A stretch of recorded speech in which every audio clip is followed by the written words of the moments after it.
Every line holds a story that was never told, and behind every drawing, a fear slowly comes to life. Welcome to Drawn to Fear, where true stories turn into nightmares. You might think it's just a story, until you realize it could happen to you too. Get ready.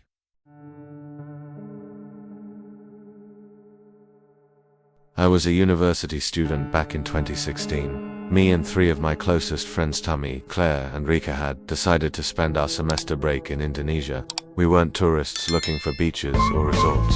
We were obsessed with forgotten folklore, especially the creepy kind. Our goal was simple: collect weird stories, write about them, maybe even start a podcast. We were more into ghost tales than textbooks. That started out like any other backpacking trip: crowded buses, cheap motels, bad coffee, and too much instant noodles. We went from one village to another, asking locals about old myths or scary legends. Most were harmless stories of forest spirits, haunted trees, cursed wells, but everything changed when we reached a small town in There, at an old local market, we met an elderly man who looked at us like he'd seen a ghost the moment we asked about forbidden rituals. At first, he said nothing. Then, as we were about to leave, he grabbed my wrist. His grip was cold, almost trembling. "If you see the Red River," he whispered, his voice barely audible over the market noise, "turn around. Don't follow the drums, no matter what." Naturally, we were intrigued. Stupidly intrigued. Warnings like that only made us more curious. A day later, we gathered supplies and headed into the jungle, guided by a rough sketch the old man had made for us. He never gave the village a name, just a direction. We hiked for 3 days.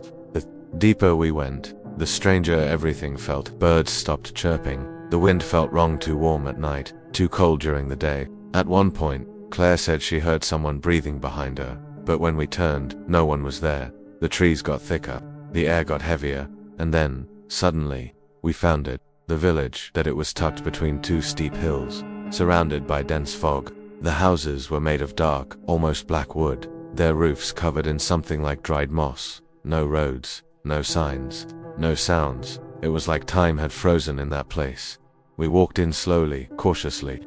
The villagers were already watching us. They didn't speak, not a word. They just stared, eyes blank, faces emotionless, like they weren't really seeing us, just looking through us. A woman passed by carrying a basket full of what looked like animal bones. A child sat on the ground, repeatedly drawing circles in the dirt with her finger. An old man stood by a hut, motionless, his mouth slightly open like he was about to say something but never did.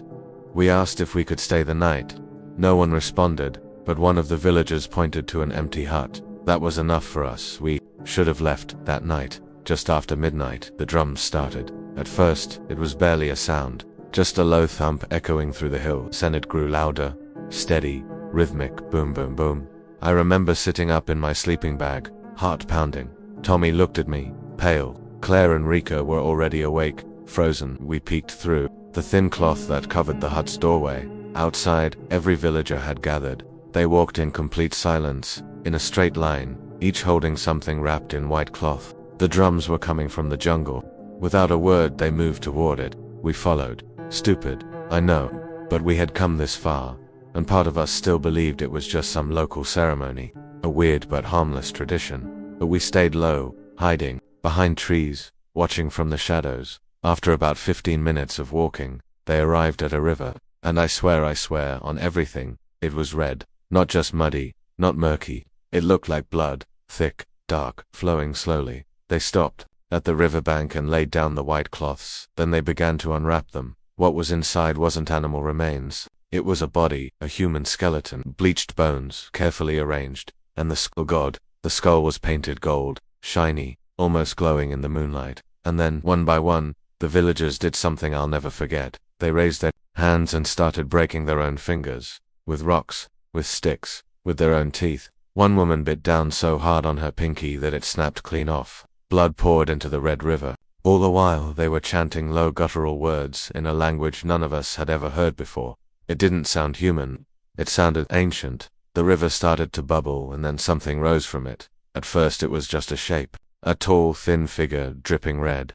Then we saw the face, except there wasn't one. Just stretched wet skin over where eyes, nose, and a mouth should have been. It didn't walk, it floated. It moved without sound, without effort. And then it turned toward us. We were hidden completely. but somehow, it knew. It looked straight at me, head tilting slightly, then its arm twitched and everything went black. I woke up on the floor of our hut. My head was pounding, my neck burned. I sat up and looked around. Tommy, Claire, and Rika were all there, just starting to wake up. We were back in the village, but it was empty, completely abandoned. The houses were open, the fires had gone out, the air was dead again. And then, we noticed the bruises. All of us had dark, finger-shaped bruises around our necks. We didn't speak, we just packed and left. Didn't even stop to eat. The walk back through the jungle felt longer, like the trees didn't want to let us go. Every crack of a branch or rustle in the leaves made us jump. When we finally reached the town again, we went our separate ways. None of us ever published the story. We never blogged about it. It didn't feel like something the world needed to know. Claire changed the most. She stopped laughing, stopped talking much. She never went near the woods again. Some nights she would scream in her sleep, saying the same words over and over. He's watching us, he's still watching. And honestly, I think she's right. In 2009, a British backpacker named Don went missing in a remote region of Siberia. At the time, it didn't make international headlines. Just another traveler lost in the vast Russian wilderness. But those of us who knew the real story, we've never forgotten it. Don wasn't just any traveler.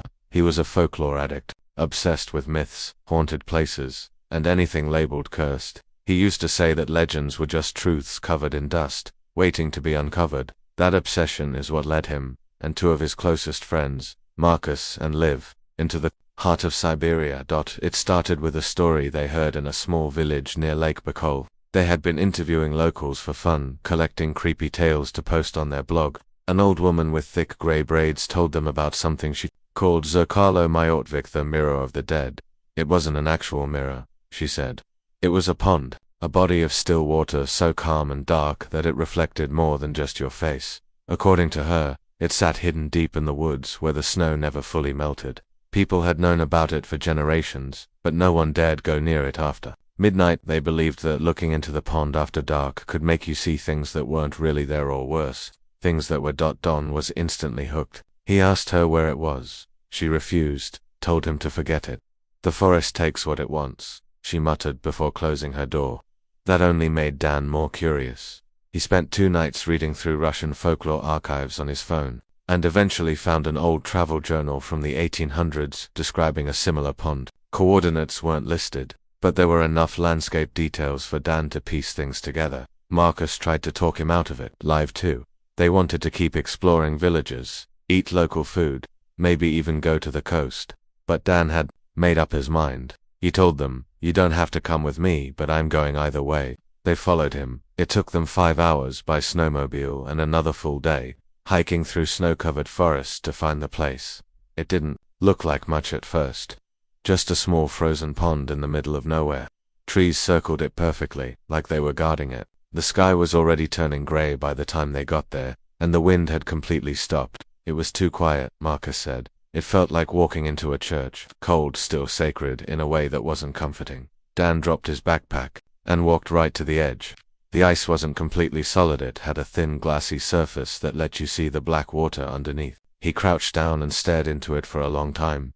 Liv asked him to leave it alone. She said it felt wrong. But Dan just smiled and pulled out a piece of paper from his jacket. It was yellowed and covered in handwritten Cyrillic letters. A spell, he claimed. Found it in one of the old journals. Then he began to read. His voice changed as he spoke, deeper, slower, like someone else was speaking through him. The words weren't loud, but they echoed in the air. Liv said she felt her teeth vibrate with every syllable when he finished the chant. He stood up, took off his coat, and stepped onto the ice. Marcus tried to grab him, shouted his name, but Dan didn't stop. He walked slowly, almost peacefully, to the center of the pond. The ice didn't crack, it didn't groan. It just gave way smooth and silent as Dan sank through it like it wasn't even there. His face never showed fear, not even when the water covered his head. And then, nothing. The surface of the pond froze over instantly, perfectly smooth again. Not a ripple, not a bubble, just still, black glass. Marcus ran out onto the ice, shouting, pounding at the surface with a rock, but nothing happened. Liv just stood there, frozen in place, whispering his name like she was in a trance. They searched for hours, screamed into the woods, took turns punching the ice until their knuckles bled. but there was no sign of Dunn, no body, no coat, no air bubbles. It was like the pond had swallowed him whole.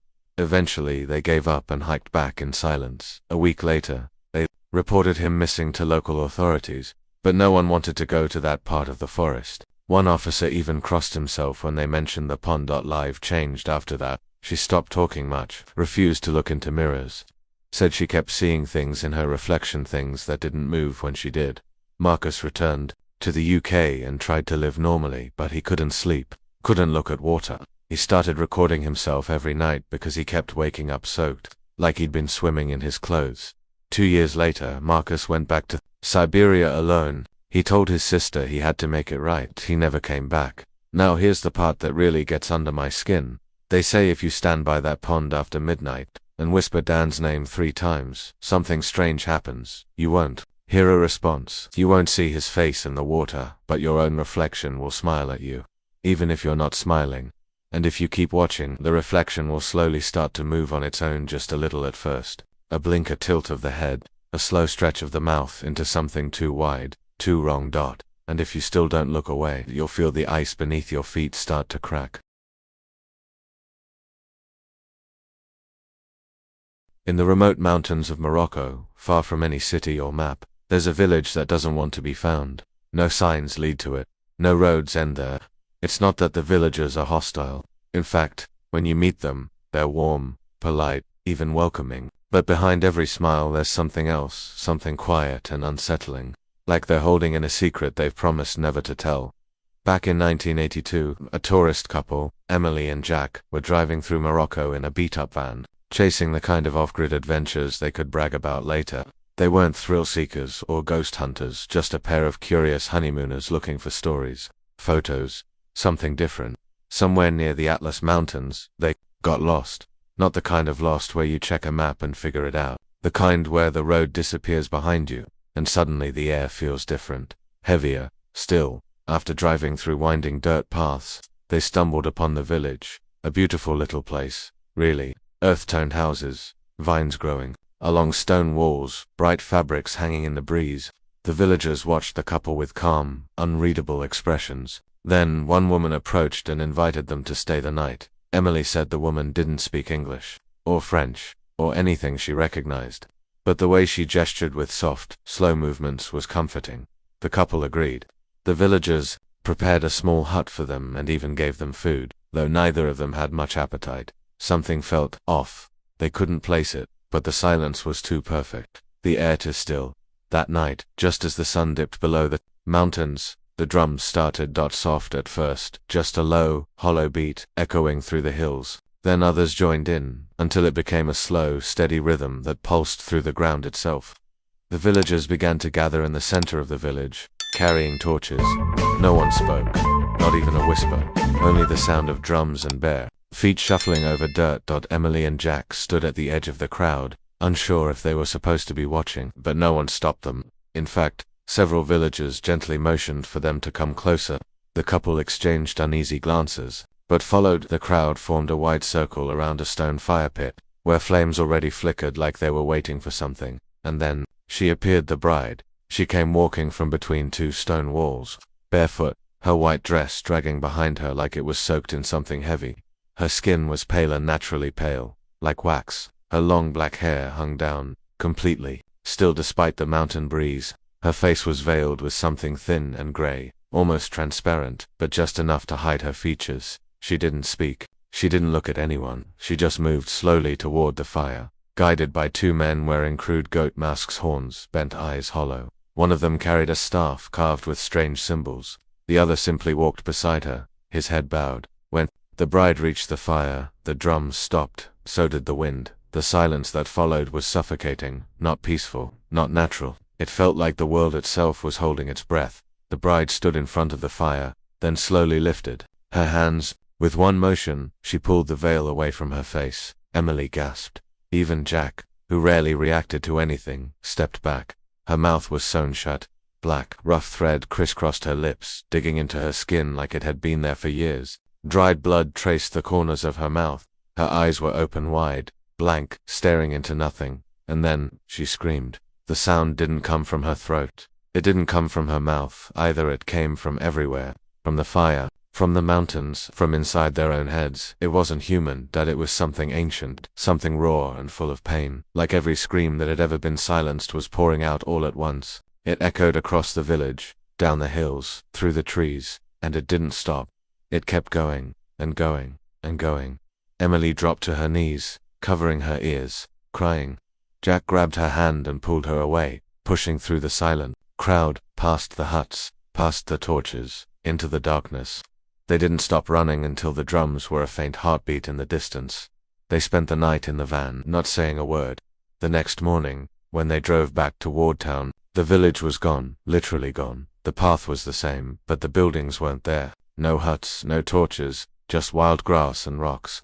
They thought maybe they'd gotten turned around, but they never found that place again. Not on maps, not on foot, not ever. Emily was never the same. When they got back home, she stopped speaking. She didn't cry, didn't explain, just stared at walls or into mirrors, sometimes mumbling to herself in a language Jack didn't recognize. Therapists called it trauma shock, PTSD, but none of their treatments worked. She didn't respond to music, or touch, or even her own name. She just sat, silent, waiting. Years passed. Jack stayed with her, hoping something would bring her back. But every time the date of the ritual came around 10 years later, to the exact day, Emily would become restless. Her eyes would dart around the room, her breathing would change.